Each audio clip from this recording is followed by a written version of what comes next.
ஐஷா அஃப்ரீன்னு என் பேர் வந்து. நான் வந்து இங்க எக்மோர்ல இருந்து வரேன். நான் வந்து இப்போ வந்து என்னோட ரேங்க் வந்து பிசிஎம் கம்யூனிட்டி ரேங்க்ல வரேன். கம்யூனிட்டி ரேங்க் வந்து 87. பிரின்சிபல் ஜட்ஜ் கோர்ட் வந்து திருவள்ளூர் வந்து செலக்ட் பண்ணியிருக்கேன். என்ன படிச்சிருக்கீங்க மேடம்? நான் பிடெக் ஐடி படிச்சிருக்கேன். B Tech IT. எப்ப கல்லூரி முடிச்சீங்க? எப்ப டிஎன்பிஎஸ்சி படிக்க ஸ்டார்ட் நான் வந்து பண்ணீங்க? 2015ல காலேஜ் முடிச்சேன். 2021ல இந்த 4 இயர்ஸா வந்து ட்ரை பண்ணிட்டு இருக்கேன். ஃபர்ஸ்ட் அட்டெம்ப்ட் வந்து இது என்னோட 3rd அட்டெம்ப்ட். செகண்ட் அட்டெம்ப்ட்ல கவுன்சிலிங் வரைக்கும் வந்து ஒரு 20 ரேங்க் பேக் சைடு இருந்தனால கிடைக்கல. இப்போ வந்து கிடைச்சிருக்குது. எவ்வளவு கேள்விகள் போட்டீங்க மேம்?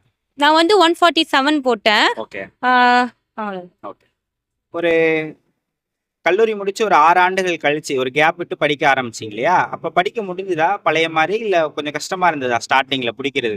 இல்ல ஃபர்ஸ்ட் வந்து நம்மளுக்கு வந்து கல்யாணம் முடிஞ்சது இல்லாம பேபிஸ் குழந்தைங்கள்னு வரும்போது நம்மளால கான்சன்ட்ரேஷனோட படிக்க முடியாது. கிடைக்கிற டைம்ல தான் படிக்கணும். ஆனா நம்ம படிக்க வீட்டு சப்போர்ட் இருக்கணும். மெயினா நம்மளோட ஃபேமிலி சப்போர்ட் இருக்கணும். அது எனக்கு இருந்தது. ப்ளஸ் நம்மளோட கிடைக்கிற டைம்ல நம்ம ஃபோன் அந்த மாதிரி யூஸ் பண்ணாம ப்ரீவியஸ் கொஸ்டின் அந்த மாதிரி, ஏன்னா ஒவ்வொரு எக்ஸாமுக்கும் நம்ம வந்து ஃபெயிலர் ஆகும்போது அதுலேருந்து நம்ம நிறைய விஷயத்த கற்றுப்போம். ஃபார் எக்ஸாம்பிள் நான் ஃபர்ஸ்ட் அட்டெம்ப்ட் எழுதும் போது மேக்ஸில் வெறும் 7 தான் போட்டேன். இப்போ லாஸ்ட் அட்டெம்ப்ட்ல 21. ஸோ நம்ம ஒவ்வொரு விஷயத்தையும் நம்ம வந்து ஃபெயிலியர் ஆகிட்டோமே அப்படியே விட்டுட்டேன்னா நம்மளால கிடைக்க முடியாது.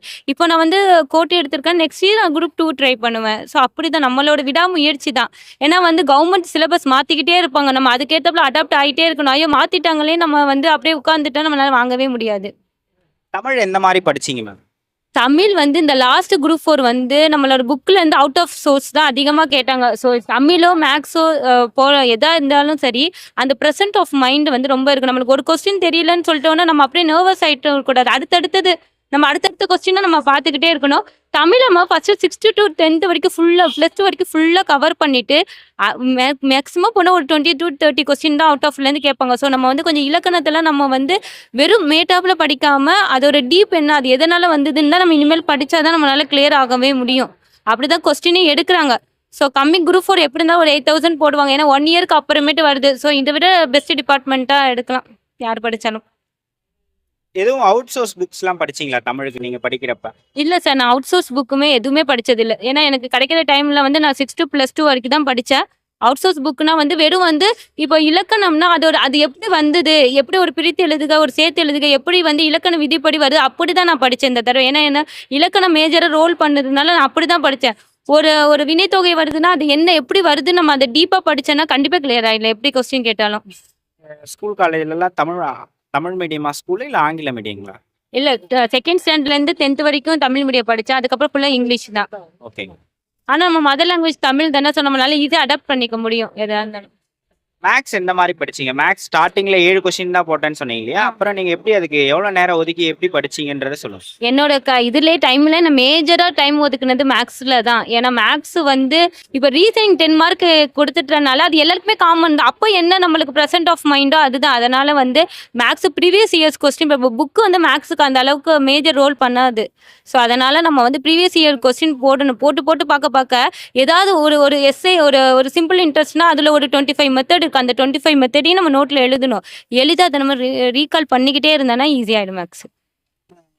ஜிஎஸ்ல 6 யூனிட் இருக்கு. இப்போ நீங்க அப்ப ஸ்டார்டிங்ல 8 9 வரைக்கும் இருந்து இப்போ 6 சிம்பிளிஃபை பண்ணிட்டாங்க, சேர்த்துட்டாங்க. அது இதுல எதுக்கு முக்கியத்துவம் கொடுத்து படிச்சீங்க மேம்?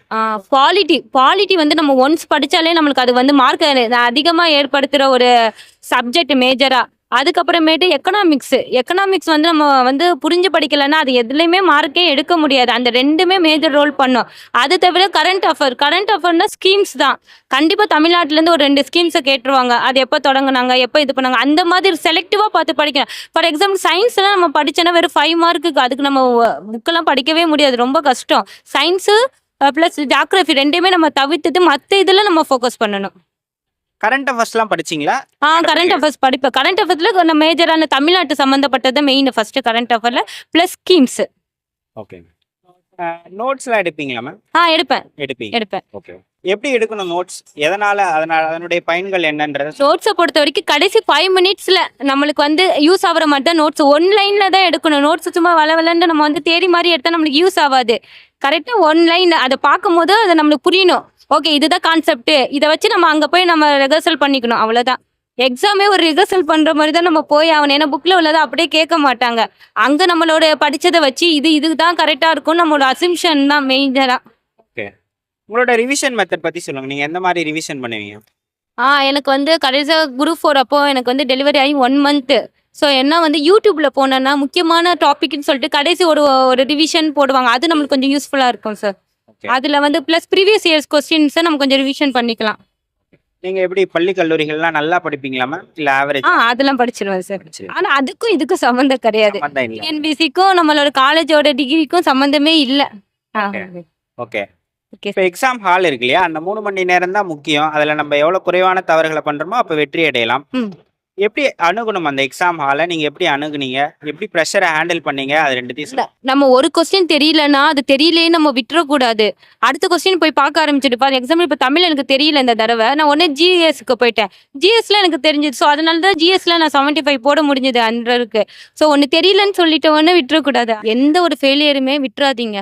எப்பவுமே ஒண்ணு ஃபெயிலியர் ஆயிடுச்சா நெக்ஸ்ட் டைம் நம்ம வாங்குவோம். ஒரு 10 இயர்ஸா கூடமா ஆகட்டுமே, ஆயிட்டு போட்டும். நம்ம மேரிட் ஆயிட்டோம். நம்ம சைட்ல தானே படிக்கிறோம். அதனால ஒண்ணும் பிரச்சனை இல்ல. எந்த பர்டனுமே இல்லாம படிக்க ஆரம்பிங்க. Thank you. நன்றி. தேங்க்